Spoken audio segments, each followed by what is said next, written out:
Bienvenidos a un nuevo podcast de La Langosta Literaria, un espacio para la literatura.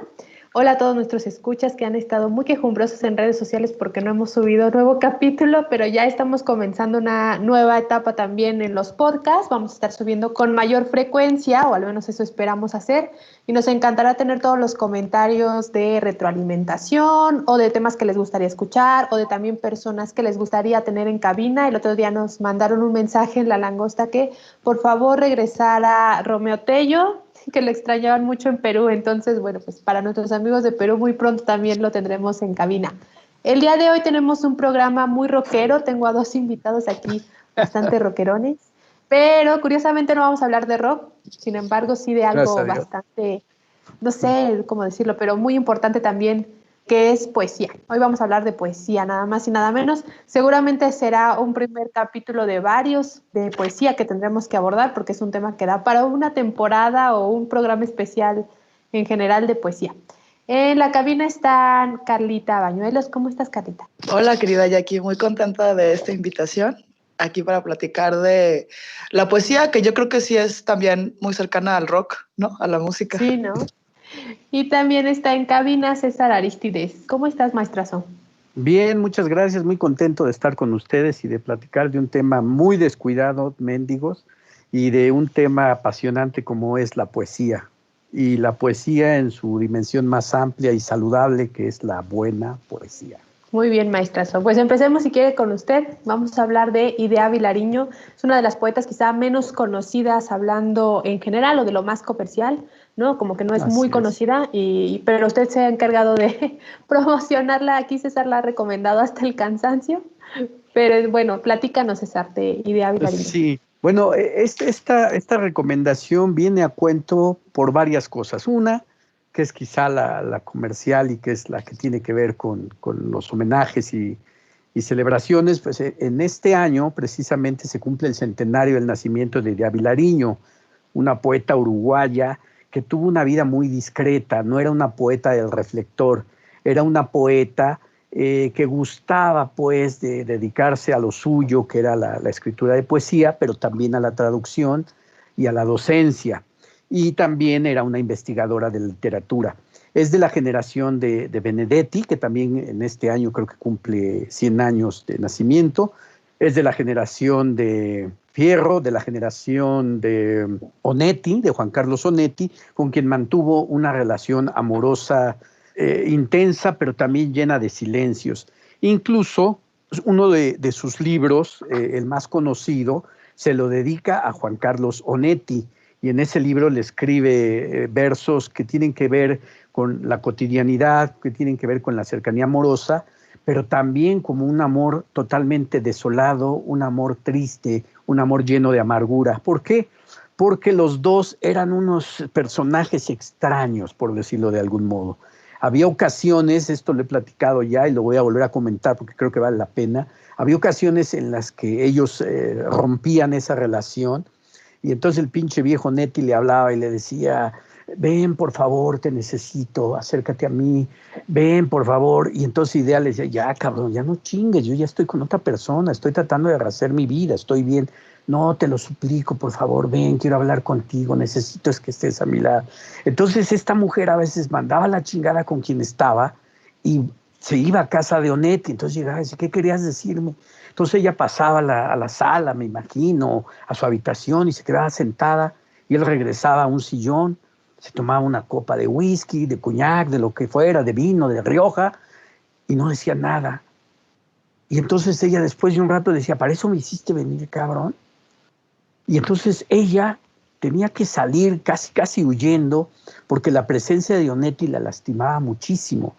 Y no estoy diciendo que eso la marcara como poeta, no, sería muy pendejo y muy simplista de mi parte afirmar tal cosa, pero sí es en una línea, que eso es bien interesante, es una línea, la desolación, la amargura y el abandono y la dejadez ante la muerte, que mantuvo Idea Vilariño, fíjense bien, desde que empezó a escribir como a los 13, 14 años.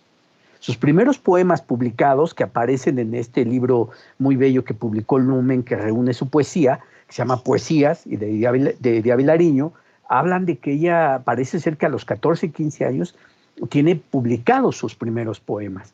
Y en todos ellos hay una característica que también es muy peculiar y que yo creo que define muy bien la personalidad, tanto física, tanto de actitud cotidiana como la personalidad literaria. Esto es, que Idea Vilariño escribía versos muy ceñidos, versos muy contundentes, pero de una ligereza absoluta, de una aparente sencillez, pero que encerraban todo un mundo de dolor, de sufrimiento, de desamparo, y un deseo a veces también amargo, oscuro, muy velado de la muerte. Y hay que entender también una cosa que tiene que ver con la poesía. La poesía es de temperaturas y de velocidades.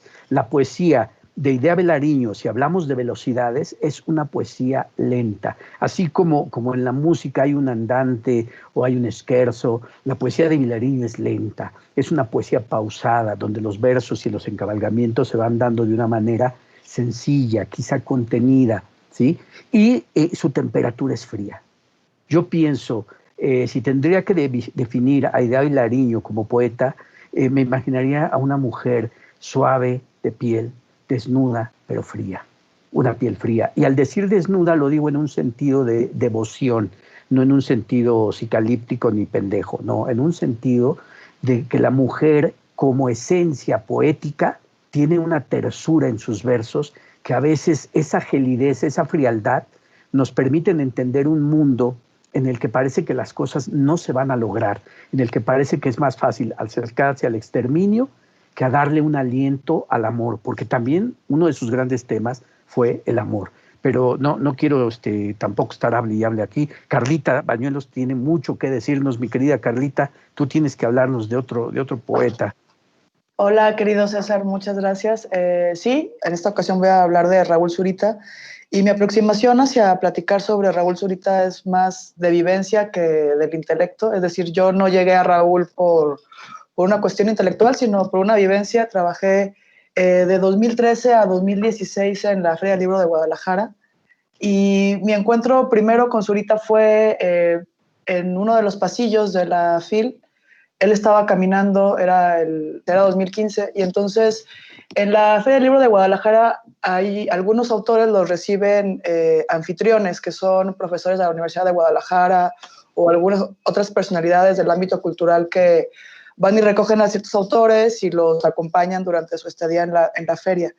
Y así fue cuando vi a Raúl por primera vez. Estaba justo caminando con su anfitrión y entran a un salón un poco extraviados, pensando que era la sala de autores, una sala que está como en la trastienda de los salones de la feria, donde los autores y otras personas se reúnen antes de su evento, ¿no? Entonces, estaban buscando ese espacio, no lo encontraron y se metieron a un salón de una presentación que no recuerdo cuál era, pero recuerdo que fue para mí como muy tierno, creo que es la palabra para describirlo, porque el anfitrión de Raúl era un profesor muy alto y Raúl es menudo, es un señor menudo, casi frágil, un poco jorobado, enjuto, y que entran a este salón en el que estaban extraviados y se sientan al final de la fila, y él se sienta como si fuera un niño como regañado de la escuela hasta el final de la fila, con así como hasta encorvado ahí. Bueno, yo ya me acerqué y les dije que sí, estaban buscando el salón de autores y ya me dijeron que sí. Bueno, pues ya los escolté como a ese espacio. Y recuerdo que ya se sentó y le dije, bueno, ¿quiere algo de tomar? Y me dijo que quería una Coca-Cola. Entonces le acerqué su Coca-Cola.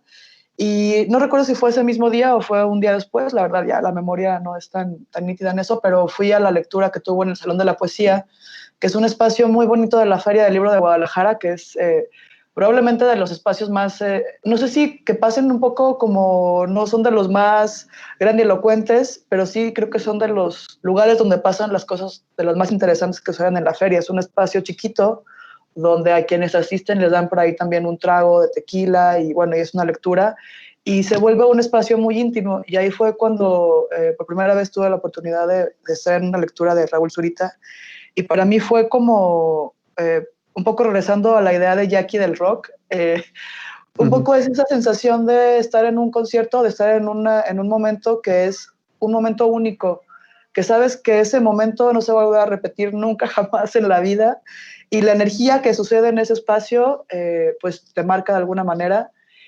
Y presenciar a Zurita en una lectura, para mí fue como una especie de ver una fuerza de la naturaleza, ¿no? Porque ver a este señor que estaba todo extraviado de repente en los pasillos y todo pequeñito, de repente se sube al escenario y, bueno, la taburete, cosa ahí del Salón de la Poesía, y se convertía como en una voz súper potente, una energía muy fuerte, muy poderosa, que sí te deja huella, ¿no? Y ese fue como mi primer momento con Raúl Zurita, y a partir de entonces pues ya lo empecé como a leer, y tal vez no pueda yo hablar en términos más teóricos de la poesía de Raúl, pero para mí es esta poesía que tiene que ver como todo arte, pues con la expresión de la experiencia humana, ¿no? Muy ligado al sufrimiento, creo que es como algo muy corporal en su caso, y que está ligado como a muchas cadenas de sufrimientos, pero también al amor y a la esperanza, tal vez, o a un refugio que se puede encontrar en el horror, también en sus palabras.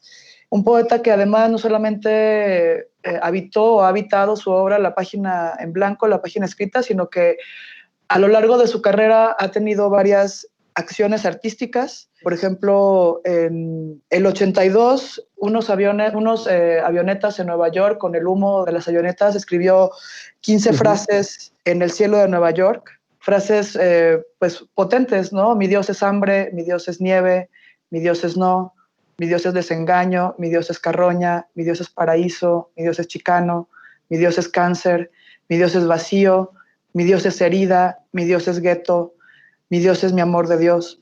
Y años después, en el 93, con una excavadora en el desierto de Atacama, escribieron Ni pena ni miedo, que también es como una frase que uno vincula de una manera como muy directa con su obra. Y bueno, en el inicio de su vida, de su, digamos, trayectoria poética, a él lo detienen cuando la dictadura chilena, el golpe de Estado de Chile en el 73, a él lo detienen y lo encierran junto con otras 800 personas en una bodega de un carguero. Ahí también lo torturan y de alguna manera ese es el punto de quiebre.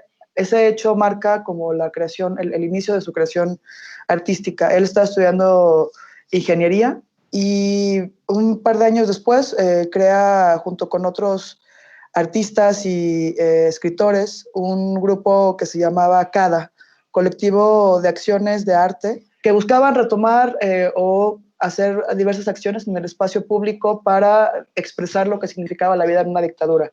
Y una de esas acciones fue que él se marcó una de las mejillas con un hierro candente, y que esa fotografía es la portada de su primer poemario, que es Purgatorio, en el 75. Y bueno, pues ahí ya hay otras muchas cosas, pero tampoco quiero acaparar tanto la palabra. Pero un poco eso fue digamos, mi encuentro con Raúl Zurita a partir de pues, el azar, la casualidad. Y ya luego Jackie y yo tenemos otra anécdota, pero ahorita la compartimos. Pues que la cuente Jackie, ¿no? También para que nos platique más sobre Sí, Zurita. sí, ahorita se las contamos. A mí algo que me gustaría comentar de los temas que abordan los dos es primero en el caso de Raúl Zurita, efectivamente, en términos de su poesía, es un poeta que habla mucho sobre el sufrimiento, precisamente por el contexto en el que también le toca vivir, dictaduras y demás, Así es. ¿no? Protestas reprimidas. Pero ese sufrimiento se ve en sus palabras, pero también en las imágenes que crea a través de esas palabras, por los recursos que emplea y por las referencias que hace seguido a temas como la naturaleza o temas como las piedras o las montañas. Por ejemplo, en Cielo Abajo hay una parte en particular que a mí me gusta mucho y que creo que habla o demuestra un poco eso. Solo voy a leer un fragmentito. Dice, me habría gustado dejarle algunas flores a Beli, pero ya hace mucho que aquí las únicas flores que se dan son las piedras. Hondo es el pozo del tiempo, ves allá al fondo esas montañas, sus cumbres están tapadas y quizás llueva. ¿Te imaginas el mar cubriendo otra vez ese pedrerío, papá? No me hablas, papá. Pero esa parte, por ejemplo, de las únicas flores que se dan son las piedras, pues te crea toda una imagen y te dice muchísimo de qué hay ahí, ¿no? ¿Qué hay atrás o qué te está diciendo este personaje que se está despidiendo y diciendo que va a partir? Y a lo largo de toda su poesía está eso. Y otro de los temas que también me gustaría comentar en el caso de Iria Vilariño Es esta especie, la frialdad de la que hablabas ahorita, César, a mí me recuerda mucho, por ejemplo, a la poesía de Emily Dickinson, que son dos poetas que en apariencia son completamente distintas, pero que a lo mejor en la esencia de su obra Así es. sí se parecen, ¿no? En el caso de Dickinson, perdón, es una poeta pues bastante extraña, ¿no? Muy Tanto en extraña. muy extraña, en su poesía, los distintos significados que hay de su obra, pero también en la forma de su propia vida, ¿no? Fue una Así poeta, es. una persona que estuvo recluida, perdón, en una habitación durante muchos años por decisión propia, Así no es. porque se lo impusieran. Entonces sí, también dentro de esto hay como una especie de halo de misterio que envuelve a los poetas, ¿no? Como esta idea de que Sí. cuando uno piensa en poeta, piensa en una persona que ha sufrido mucho, una persona que ha, ¿no? Por eso le llaman también a los poetas malditos, por Ujú, las ujú, vidas que tuvieron, por los desenlaces que tuvieron, ¿no? En el caso de Pizarnik, por ejemplo, ujú. desenlaces trágicos. En el caso de, a mí hay un poeta que me gusta mucho, que alrededor del mundo sí lo tiene Penguin, pero acá en México no, que creo que acá en México no lo tiene nadie, si pueden echarle un ojito, se llama John Keats. Es un Ujú. poeta inglés, es un Eh, poeta del romanticismo, es muy bueno, ujú. pero también tuvo esta vida muy trágica de que no vendía ni un libro durante su vida, que se le consideraba un fracaso, que él muere de tuberculosis muy jovencito, a los 28 años, y que tiempo después de su muerte empieza a tener bastante reconocimiento y ahora hay maestrías, ¿no? Sí, sobre así él. pasa. Ujú. Pero no sé qué opinen también de estos temas.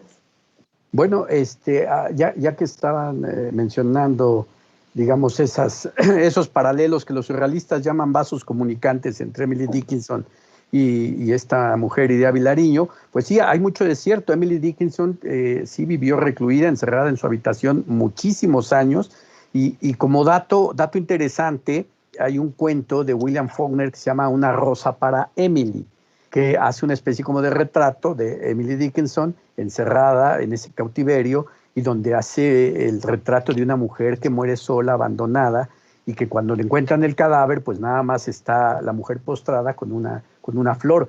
Y hay un poeta mexicano muy bueno que no es quizá ahora tampoco atendido, que es contemporáneo, que se llama Francisco Hernández, y tiene un libro, precisamente, ahorita no recuerdo el nombre, dedicado a Emily Dickinson, ¿no? A este personaje también, porque su poesía era también muy ceñida de poemas cortos, no escribía poemas largos, o al menos los más reconocidos son poemas cortos, que hablaban del castigo de Dios, de la soledad, del aislamiento, de la malogración del amor, por decirlo de esta manera, y tiene que ver, por ejemplo, también con la cuestión que trabajó Idea Vilariño, ¿no? Idea Vilariño es una poeta, como decimos, pues también de la postración, del abandono, la soledad, que le debe mucho, creo yo, y ya para hablar un poco más como de conexiones literarias, que le debe mucho a lo que hizo Pedro Salinas en su momento.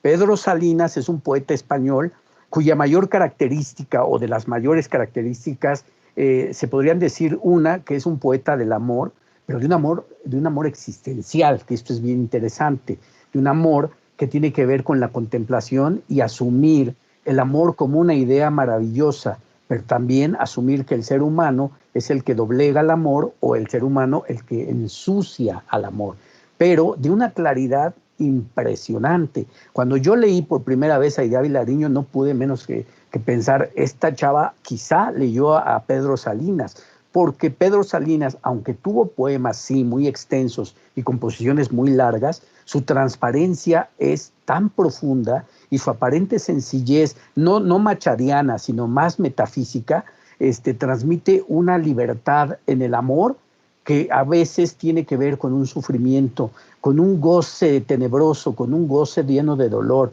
Y entonces ahí creo que Idea Vilariño se enganchó con ese tipo de expresiones, porque si bien hay poetas como Vicente Aleixandre, que son poetas exclusivos del amor, hay una paradoja ahí. Por ejemplo, Vicente Aleixandre es un poeta explosivo, expansivo.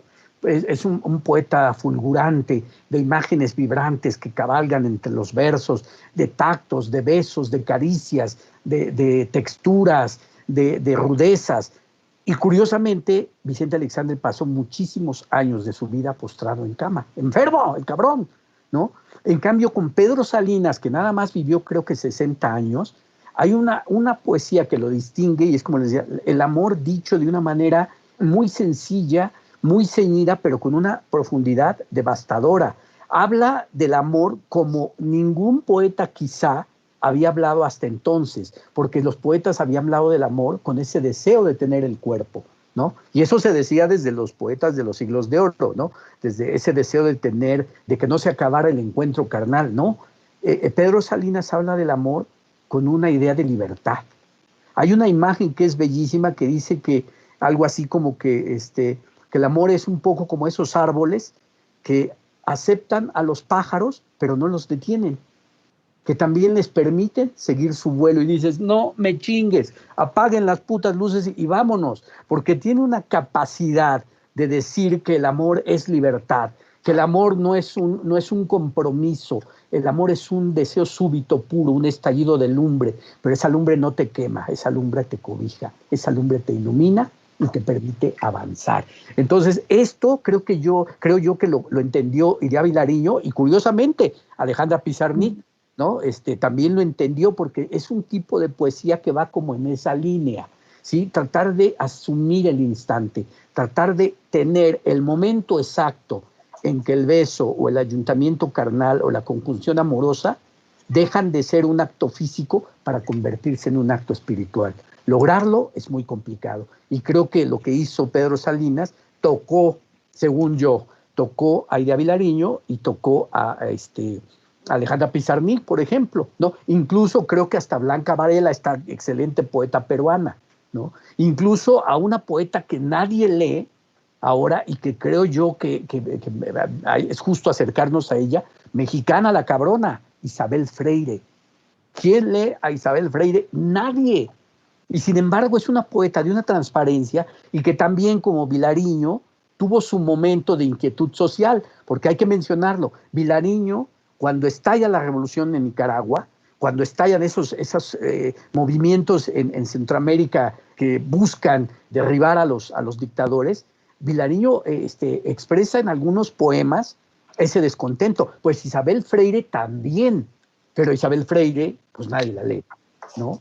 Entonces son de esas poetas que a veces uno tiene que regresar para entender que la poesía a veces no la hacen las vidas tan trágicas, ¿no? O sea, te comentaste de Pizarnik, ¿no? De esa vida trágica. Dicho chamaquita, desde chavita barrosa, medio gachita, feíta, la chingada, eso la marca y le pone sus chingas, ¿no? Porque a un adolescente eso lo madrea. Y a ella, de ahí vino muchas cosas, inseguridades, todo, hasta que se rompe la madre ella solita. Pero hay otras voces contemporáneas a ella, como Isabel Freire, o me atrevería a decir quizá como Elsa Cross, también poeta mexicana, o como las que se descubren, que son muy contemporáneas y muy asociadas al maestro Zurita, como esta Marosa Di Giorgio o esta Tamara Kamentzais, ¿no? Creo que son dos argentinas, ¿no? Que son poetas de la experimentación, son poetas de la fractura, son poetas que en Sudamérica tuvieron un impacto muy fuerte con las vanguardias y que a veces incluso las mismas vanguardias les hizo daño, porque se quisieron ir más allá, quisieron ir al límite y de repente se pierden en ese calabozo de los ismos, donde lo único que queda es mejor regresar, porque hay que tener muy presente que en la poesía la tradición es una palabra, ¿sí? La poesía es poesía donde quiera que se manifieste. Desde los siglos de oro, con Lope de Vega, Garcilaso, Góngora, el demonio Góngora, ¿no? Hasta nuestros días, ¿no? Y yo creo que eso lo tiene bien asumido, por ejemplo, Zurita, porque incluso después de estos espectáculos, por decirlo de alguna manera, poéticos, de las frases y de las frases en el cielo grabadas en el desierto de Atacama, él reconoce y asume que la poesía se encuentra en esa voz doliente, en esa voz cabizbaja, en esa voz triste, que también es una voz que está preñada por la amargura y la desesperación. Entonces creo que ahí hay que tenerlo como muy claro, ¿sí? Hay muchas marcas que ha dado la historia literaria, ¿no? Los periodos, siglo de oro, modernismo, estridentismo, en fin, muchos modos, pero la poesía es una esencia, es una voz que a través de todas las voces literarias prevalece. Y si un género puede salvar literariamente hablando al ser humano, esa es la poesía. David Huerta, un poeta que se me hace muy digno de un premio Nobel de literatura Y conste que hoy no me he metido nada, no estoy pinche Moto Caguamo ni Pacheco. David Huerta es un poeta extraordinario, que no le pide nada a ningún poeta y que a mi juicio hoy merecería incluso un premio Nobel de literatura. Bueno, David Huerta en sus cursos y clases decía, citando a Juan Ramón Jiménez, la inmensa minoría de los poetas. Estoy completamente de acuerdo en lo que mencionaba César, y también creo que ese es a veces, o al menos a título personal, y creo que ya te lo había dicho en algún momento, hay como este miedo hacia acercarse a la poesía, ¿no? Porque te la plantean, o al menos en la escuela es así. En la escuela hay como dos caminos. Uno, o es muy complicada, ¿no? Y esto es como para gente, y te lo dicen, esto es para gente que ya lee, esto es para gente que ya sabe del tema y demás.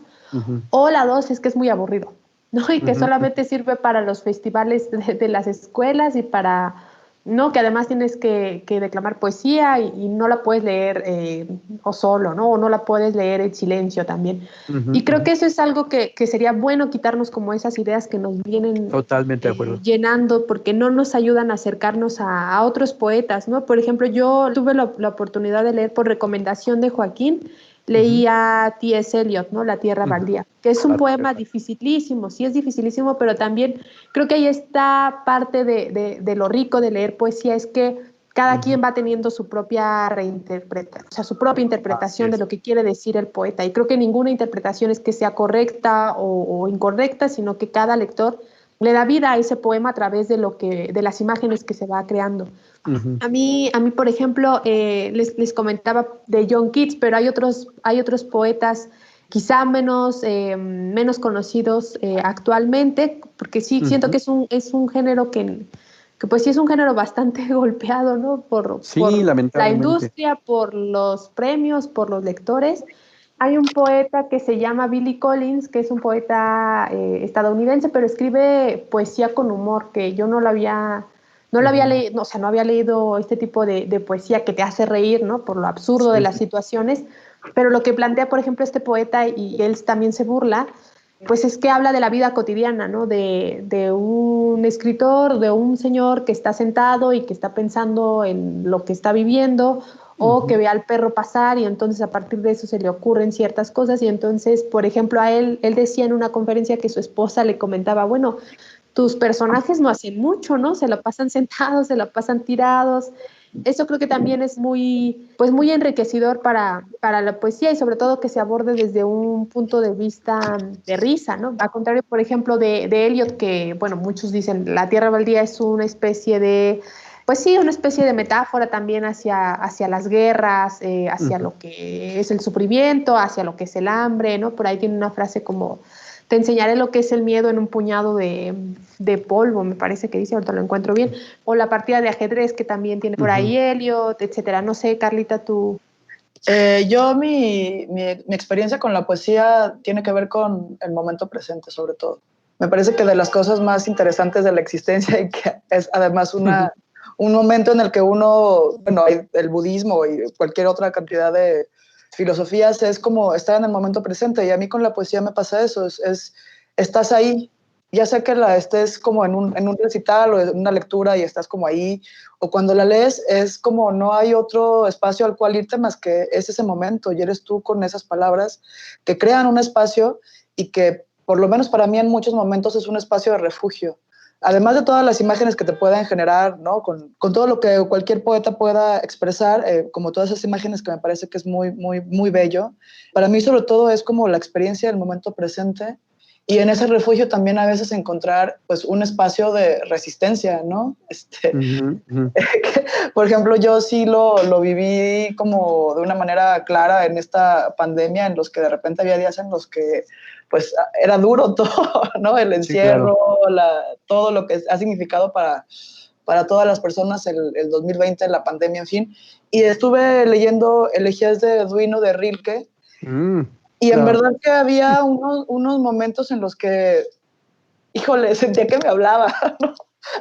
Entonces creo que eso es muy bello de la poesía, y que también, como menciona Jackie, pues muchas veces nos pintan el género como una cosa de eruditos o de personas que han leído un montón y todo esto, y creo que justamente eso aleja pues a las personas en general a acercarse como a esta experiencia que no requiere pues realmente de un gran bagaje. Claro que hay poetas, o sea, o habrá obras más accesibles que otras. Sin embargo, creo que solamente la experiencia de leerlo va a hacer eco en cada uno de nosotros y que cada quien va a conectar de manera distinta, ¿no? Porque es como la conexión de la experiencia de quien está escribiendo eso con la tuya. Yo tengo una amiga muy querida que se llama Citlali Rodríguez, que es una poeta mexicana joven, que tiene, por ejemplo, un poemario que se llama Joss, que es Quijada, pero que es la película de Steven Spielberg. Entonces, todo este libro de Sisi, pues habla de cómo ella cuando creció pensaba que yo significaba tiburón, porque pues era la película de Steven Spielberg, y a partir de eso, pues ya ella crea como toda esta obra que habla de cosas como muy, puede ser como muy de cultura popular, como puede ser esta película de Steven Spielberg, y de repente habla de cosas como el duelo de una amiga, ¿no? El duelo por la pérdida de una amiga en un lugar particular, y entonces creo que esa experiencia particular compartida a través de la palabra hacia los demás, pues es una conexión como muy, muy hermosa y que puede en verdad sí ser un bálsamo, aunque suene muy cursi, sí puede ser un bálsamo en días aciagos, ¿no? O sea, sí creo que no importa tu nivel de lecturas o lo que sea, sí creo que la poesía es una cosa que te arropa, que te abraza y que te permite vivir como el presente y de alguna manera también no sentirte solo. Esa ha sido como un poco mi experiencia. No, y mira, perdón que me meta, pero ahorita que dijiste que quizás suene un poco cursi y todo, no, no lo es, porque la lectura de poesía precisamente eso es lo que te pide, si es que pide algo, que tengas un momento como de contrición, un acto de devoción para que tú te acerques a las palabras. No puedes leer un poema como lees una novela o un cuento. La poesía tienes que leerla en voz alta, tienes que ir por el poema, acercarte al poema, rodear el poema y cuando lo tienes leído regresar y darle otra lectura. ¿Por qué? Porque la poesía, eso es lo mágico, lo purificador que tiene, por decirlo de alguna manera. Y no entremos en una cuestión de misticismo, aunque tiene mucho de eso. La poesía, si no entra uno con ese fervor, es un poco como los creyentes. Cuando uno reza, cuando uno cree en Dios y rezas, no puedes decir, Padre nuestro que estás en los cielos. Chinga. Padre nuestro que estás en los cielos. No. Cuando la gente reza, cuando la gente tiene una conciencia de rezo, de plegaria, hay un contacto con la divinidad. Y con la poesía se da ese contacto siempre y cuando el lector quiera tener o mantener o alentar ese contacto. Y la poesía, para todos aquellos que dicen que no se entiende, es aburrida, no, la poesía lo único que te pide es que entres con disposición, ¿sí? No se necesita entender cabalmente lo que te dice el poeta. La poesía es para sentirse, no para entenderse.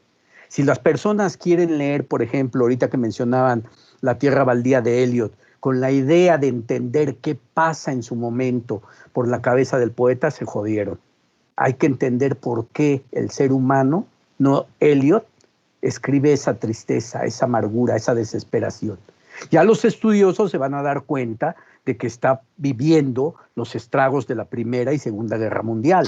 Ya los estudiosos nos van a dar las fechas en que se publica y qué está pasando históricamente en ese momento. Pero mientras el lector de aquí, de Singapur, de Tailandia, de Canadá o de Campeche, va a encontrar en La tierra baldía una esencia, un sonido, un susurro de dolor, de tragedia, de asombro incluso, ¿no?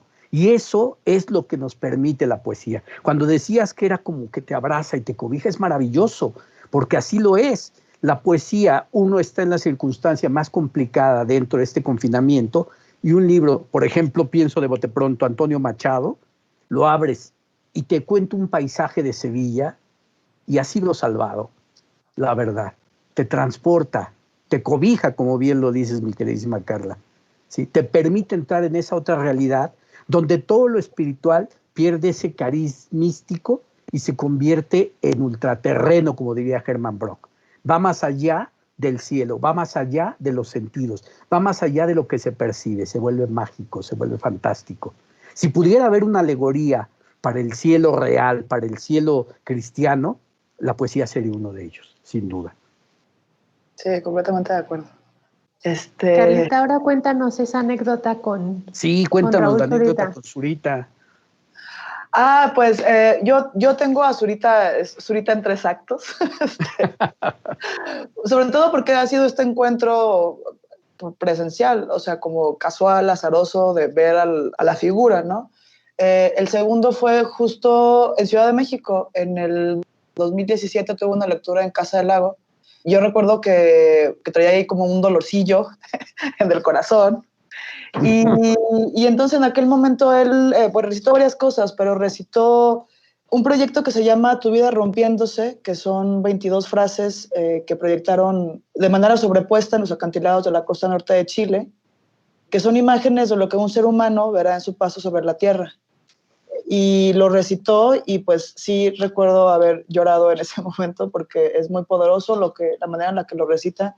Y las palabras también son muy poderosas, ¿no? Porque empieza, por ejemplo, dice, verás un mar de piedras, verás margaritas en el mar, verás un dios de hambre, verás el hambre, verás un país de sed, verás cumbres, verás el mar en las cumbres, verás esfumados ríos, verás amores en fuga, verás montañas en fuga, verás imborrables erratas, verás el alba, verás soldados en el alba, verás auroras como sangre, verás borradas flores, verás flotas alejándose, verás las nieves del fin, verás ciudades de agua, verás cielos en fuga, verás que se va, verás no ver y llorarás.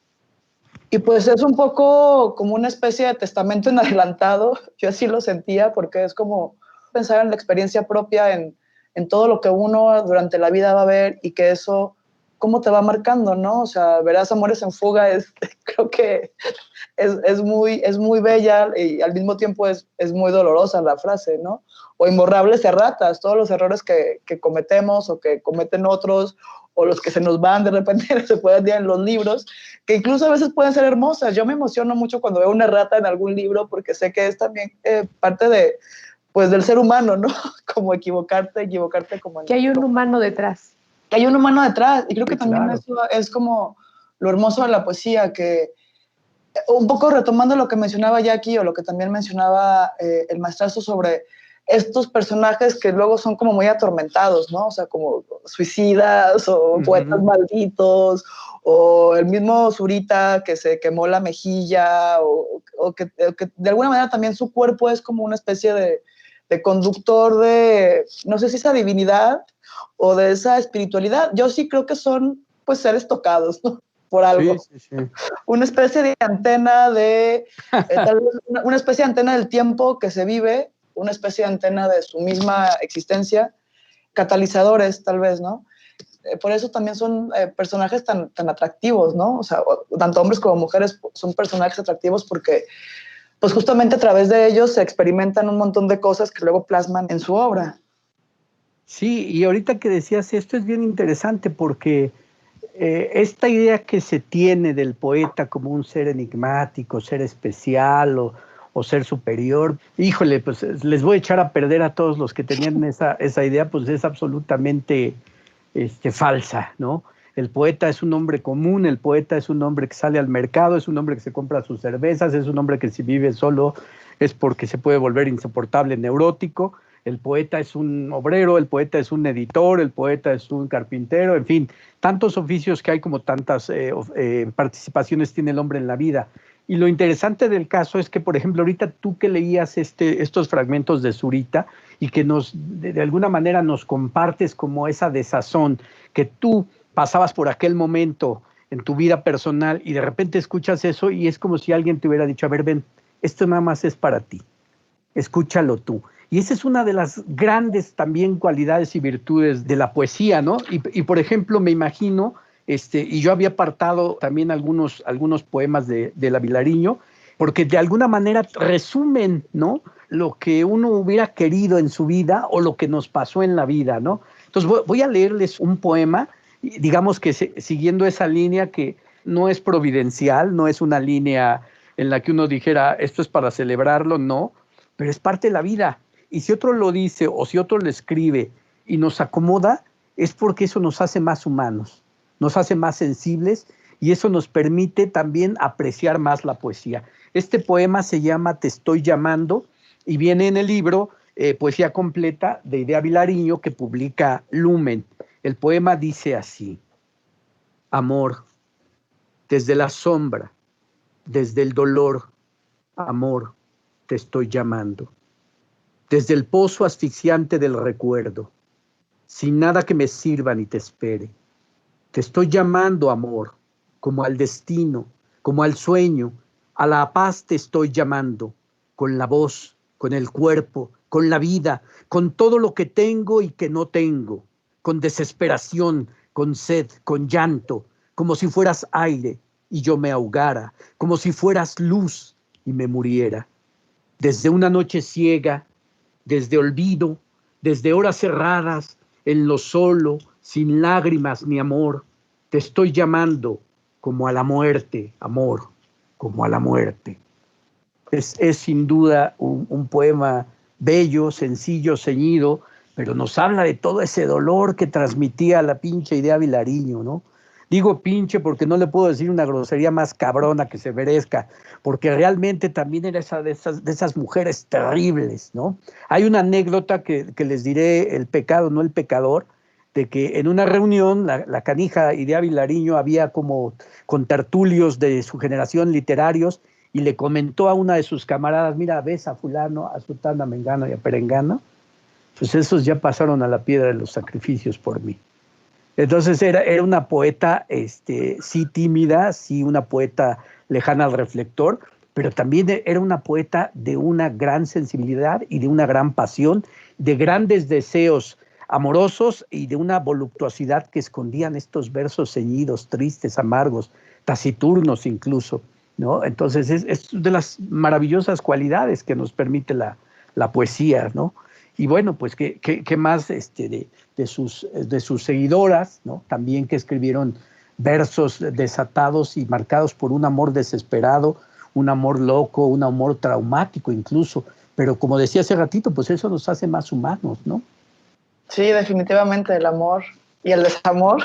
Así es, claro. También nos hace más humanos. Probablemente tiene que ver también como con los extremos que se tocan, ¿no? Por ahí hay una frase de Raúl Zurita justo que decía que, pues, que un artista tenía que ser capaz de matar a alguien, pero justo por no matarlo y no ser un vil asesino, no eras un artista, pero que ese era el linde. Ese es el linde donde probablemente la grandeza y la locura. Sí, esa idea es interesante y es común en el arte. Me recuerda muchísimo a una cosa que una vez estaban entrevistando a Luis Buñuel y le preguntaron sobre esta película surrealista, no El perro andaluz, la otra, ¿cómo se llama? La Edad de Oro. Ay, La Edad de Oro. Le preguntaron sobre la Edad de Oro y hay un fusilamiento ahí de ministros religiosos. Y le dicen: oiga, don Luis, pues ¿qué onda con usted con hacer esas escenas? Y dice: bueno, es que en la vida real, si uno lo hace, te meten a la cárcel, y en el arte todo está permitido, ¿no? Entonces hablaba de esa idea de aniquilar lo que era una tradición religiosa y que curiosamente, ya es otro tema, pero es interesante, curiosamente Luis Buñuel es el ateo en el cine más religioso que existe en la historia de la cinematografía, ¿no? Tiene películas sobre la fe maravillosas. Nazarín es un portento y él era ateo. Diana, y ahorita que dices... también es como... ¿no? Todo el juego religioso, casi así sexual. Así es, sí.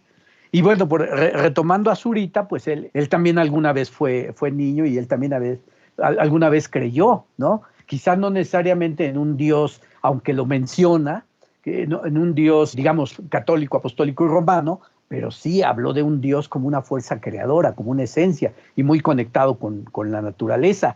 Y no sé si conozcan ustedes, pero para aquellos que les gusta Zurita, hay una novela, la única creo que tiene hasta el momento, o no sé, que se llama El día tan blanco, y habla del Zurita niño y cómo es que se empieza a manifestar su deseo contemplativo y su deseo de escribir, cómo se enfrenta él a esas mañanas de patio, de jardín, a esas mañanas cotidianas, en una novela escrita con su estilo, pues, oraciones ceñidas, oraciones muy claras, muy transparentes, que es ahí donde el Zurita narrador se acomoda muy bien. y que nos permiten, digo, nada más como mera referencia, pues entrarle, por ejemplo, a El desierto de Atacama, ¿no? Que es su obra quizá más conocida, ¿no? Sí, también bueno, la infancia lo marcó porque el papá murió cuando él era niño, creo que a los 3 años, y tiene una hermana, que la hermana tenía 3 meses cuando el papá murió y la mamá tuvo que salir pues, a procurarse el sustento de la familia, los cuidaba la abuela italiana, él sobre todo empezó a hablar italiano de pequeño porque pues la abuela los crió. Y la abuela le leía la Divina Comedia y siempre tenía como esta nostalgia de Italia, porque le parecía que Chile no había sido un país que los había recibido particularmente bien a ellos.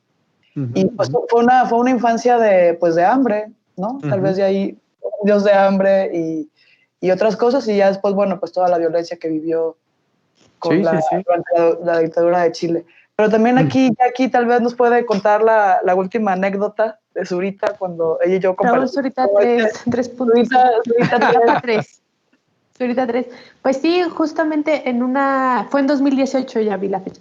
En 2018, cuando no se veían venir pandemias ni nada por el estilo, en una FIL justamente, tengo que aclarar que ir con Carlita en la FIL Guadalajara es como ir con la realeza, porque te van abriendo paso, todo el mundo te saluda. Y justamente un poco así es que, bueno, después de varios intentos, pues pudimos entrar a una de las charlas de Raúl Zurita, justo en este contexto que menciona Carlita. Yo no tenía o sea, lo había leído pues, pero nunca lo había visto. Y pues sí fue como un espectáculo, bien como dice Carlita, como entrar a una especie de concierto de rock, pero aparte era una experiencia muy padre porque además tú entras, tomas asiento y te dan, ¿qué nos dieron, Carlita? ¿Tequila o mezcal? No me acuerdo qué. Nos dieron tequila, nuestros caballitos de tequila. Entonces tú estás escuchando al autor leer su poesía mientras te echas un caballito de tequila, ¿no? Entonces era bastante, pues sí, bastante espectacular, porque además él tiene una presencia muy fuerte, ¿no? Hay poetas que a lo mejor o en general, ¿no? Hay escritores que al momento de leer su obra se cohíben un poco, como que se esconden. Y él no, él pese a tener esta postura un poco, como menciona Carlita, de un poco como jorobada, ¿no? Como encogido y demás, tiene una fuerza tremenda al momento de leer su obra y justo como que transmite lo que está escrito en esa fuerza de la voz. Y ya, pues Carlita y yo no esperábamos, teníamos que correr a otra presentación que sí era de chamba, ¿no? Porque esta no era de trabajo. Y entre que sí, y entre que echábamos un ojito a la otra presentación que era al lado y demás, pues ya compramos los ejemplares, dijimos Carlita y yo, sin miedo al adeudo y sin miedo a la tarjeta, y pues nos pedimos una edición ahí bastante bonita de las obras del autor.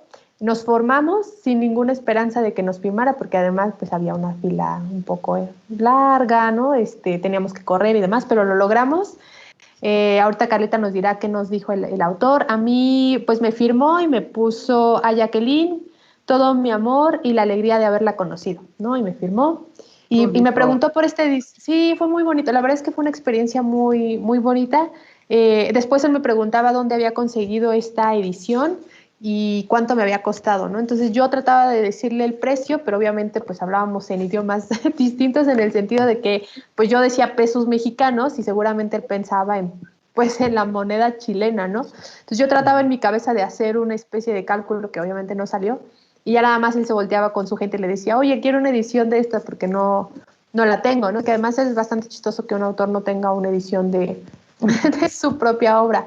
Pero fue una experiencia muy bonita y eso también a veces es como, pues bastante interesante conocer a estos autores, ¿no? Conocer a la persona que escribe estas letras, ponerle cara y demás es también muy bueno. Pero Carlita, que nos cuente desde su punto de vista.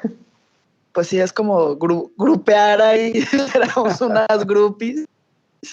Y aquí me tomó ahí un par de fotos que atesoro, que me gustan muchísimo. Y justo a mí me preguntó lo mismo, ¿no? Así de dónde había comprado esa edición y dónde la había conseguido. Bueno, muy similar a lo que le preguntó a Jackie.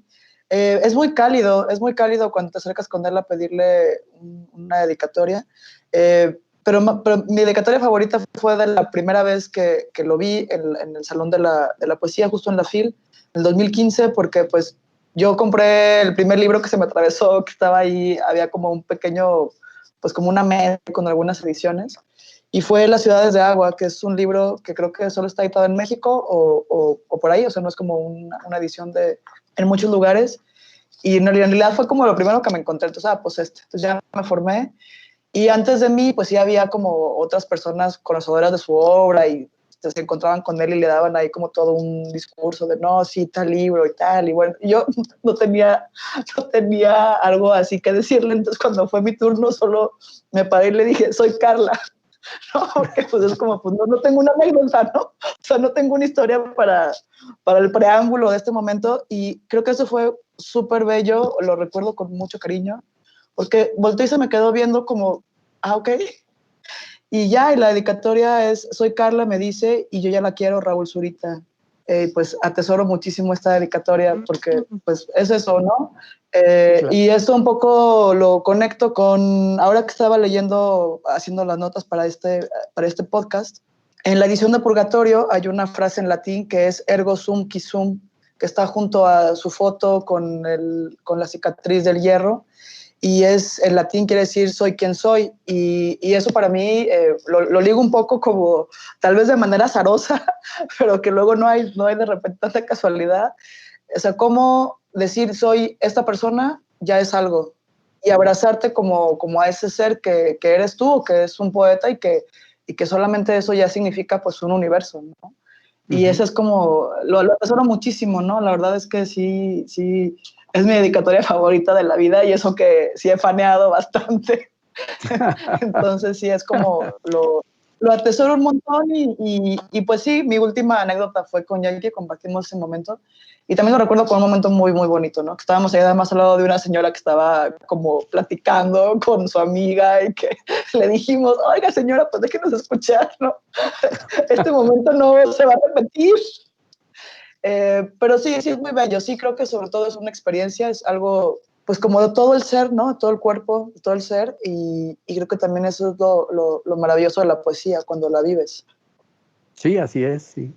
Y ahorita, por ejemplo, que ustedes hablaban de esto de voces potentes, de voces estentorias, yo les recomiendo muchísimo si pueden conseguir grabaciones de nuestro tigre, Eduardo Lizalde. Quizá es uno de los poetas que lea con más fuerza su poesía, y queda muy bien porque por algo le dicen el tigre, además, bueno, no a pesar, perdón, además de que escribe muchos poemas sobre tigre, pero le dicen el tigre también por su potencia a leer la poesía, su poesía. Y es un poeta que creo yo que también hay que rescatar, hay que leer, porque tiene 92 años, es el único poeta que queda, digamos, de esa generación de Paz, de Gerardo Denis, bueno, incluso de narradores como Revueltas, otro poeta como Efraín Huerta, Juan José Arreola, en fin. Y vive Eduardo Lizalde, y es un extraordinario poeta mexicano que tiene una voz para leer, y hay algunos testimonios en YouTube de los que han podido leerle, de los que han podido, digamos, grabarlo, y de lo que él lee. Entonces, creo que valdría la pena también, ya que estamos metidos en esto de la poesía, y si me permiten, si hay tiempo, mi querida Jackie, dímelo con toda franqueza, leerles un poema precisamente de David Huerta, que le dedica al tigre Eduardo Lizalde. ¿Cómo ves? Está breve el poema. Sí. Yo creo ¿Sí? que para poder ir cerrando, podemos Pues mira, elegir cada quien leer un poema. un poema. Perfecto. Pues miren, rápido les digo, ¿por qué David Huerta? Porque es contemporáneo de Raúl Zurita. Porque yo conocí a Raúl Zurita por un libro que publicó el Fondo de Cultura Económica hace 1000 años, que se llamaba Medusario, que era una muestra de poesía de lo que se le llamaba un poco los neobarrocos. Entonces, en esa antología venía también Raúl Zurita, Eduardo Milano, un uruguayo que vive en México, y bueno, ahí yo ya había leído a David Huerta, que les digo, es un poeta impresionante. Y este poema dice así: a Eduardo Lizalde, puño de luz el tigre en el recinto. Entro como en un sueño, ya descalzo de mi nombre y mis días. Arde el tigre como una rosa indemne. El miedo sella con círculos de azufre la garganta. El tigre arde, lúcido y sereno. Yo sufro la impecable simetría que Blake alucinado celebraba. Hasta ahí el poema de David Huerta. Qué Pues bonito. creo que nos acabas de dar a otro poeta, porque la verdad es que yo, por ejemplo, a Aida Velariño no la conocí hasta acá. A otros autores también es que gracias a César los ubico, los he leído. Y pues yo creo que ahora nos da, sobre todo para un público, habíamos descubierto en otras, bueno, ya habíamos hablado de esto, pero en otras ocasiones, que gracias a las métricas que nos dan las plataformas y demás, es que descubrimos que pues, la mitad de nuestros escuchas no están en México, sino que están en Latinoamérica. Y eso es muy bonito porque padre. también pues, nos permite dar a conocer autores que a lo mejor de otro modo luego no es tan fácil conocer, ¿no? Entonces creo que aquí ya nos dejas bastante tarea para leer, César. Carlita, no sé si tú quieras leer un Pues poema yo les para ir recibiendo. un fragmento. Justo el libro que me firmó Raúl me acompañó Murió mi abuela al año siguiente, mi abuela materna con quien yo crecí. Y recuerdo que yo crecí en un pueblo de Zacatecas, curiosamente con el nombre de una ciudad chilena que es Valparaíso, pero también hay un Valparaíso, Zacatecas. Y pues en los pueblos todavía se usa esto del ataúd en medio del patio y van ahí llegando las personas en la madrugada pues a dar como el pésame. Y me acuerdo que yo estaba con este libro, Las ciudades de agua. El poema es Mi amor está triste. Mi amor está triste porque me morí. Dice que nunca más las flores abrirán, ni mi sonrisa verá más. Él también dice que volverán a crecer los grandes ríos sobre la tierra y que ya jamás se voltearán. Repite que quiere irse conmigo. No las espinas que se clavan no le duelen, ni el agua hirviendo que se arroja. Está muy bueno, Carlita. También igual aquí nos dejas bastante tarea a todos para leer más al autor. Y les voy a leer el que yo seleccioné, es también uno de mis favoritos, es de Alejandra Pizarnik, que ya no hablé mucho de ella, pero bueno, es una autora de origen ruso que se muda con su familia muy pequeña, ella a Argentina. Allá va formando una carrera como poeta, de hecho intercambia bastante correspondencia y trabajos con Octavio Paz y con Cortázar. Desafortunadamente ella tiene bastantes problemas mentales, termina en un psiquiátrico, en uno de estos descansos del psiquiátrico, ¿no? Una especie de vacaciones que le dan, va a su casa y se mata, ¿no? Toma una sustancia y se suicida. Tiene un fin bastante triste, pero bueno, su obra es lo que nos queda. Y el poema que les voy a leer es un poema cortito y se llama Irme en un barco negro. Irme en un barco negro. Las sombras escudan al humo veloz que danza en la trama de este festival silencioso. Las sombras esconden varios puntos oscuros que giran y giran entre tus ojos. Mi pluma retarda el tú anhelante. Mi sien late 1000 veces tu nombre si tus ojos pudieran venir. Acá sí, amor, acá. Entre las sombras, el humo y la danza. Entre las sombras, lo negro y yo. También es una imagen muy recurrente en su obra, esta idea de girar y girar. Si la han leído, si la pueden leer, se darán cuenta. Se la recomiendo mucho, es una gran autora. Sí, también tiene un libro súper bello sobre la condesa sangrienta Elizabeth Bathory. También es muy bonito. Gran recomendación también, Carlita. Creo que siempre nos pasamos de la hora, pero agradezco mucho a Carlita, muchas gracias. No, gracias a ti, Jackie, por invitarme. La verdad fue una gozadera esta conversación. Y hoy también me voy con muchas recomendaciones de César. Yo tampoco conocía a Vilariño, entonces, ¿sí lo dije bien? Perdón. Sí, Idea Vilariño. La llevo de tarea y también otros poetas que mencionaron. Y pues muchas gracias, la verdad me la pasé muy bien y me encantan estas conversaciones íntimas también, ¿no? Que creo que son sabrosas, aunque puedan tener ahí sus puntos dolorosos, también son muy, muy agradables. Y muchas gracias, maestrazo. No, al contrario, muchas gracias, Jackie, muchas gracias, Carlita, muy buena suerte de todo corazón, y gracias al maestrazo Álvaro, gracias de verdad a todos, porque se la pasa uno muy rico platicando de libros y de autores. Muchas gracias. Y sí, gracias Álvaro también, por supuesto, Álvaro, que estuvo en la producción y edición. Y también a todos los lectores, por favor, déjenos también por ahí en los comentarios pues sus poemas favoritos o recomienden poesía también. Muchas gracias y hasta la próxima. Búscanos en nuestras redes sociales, Twitter, @langosta_lit, Instagram y Facebook, Langosta Literaria, y en YouTube, Me Gusta Leer México.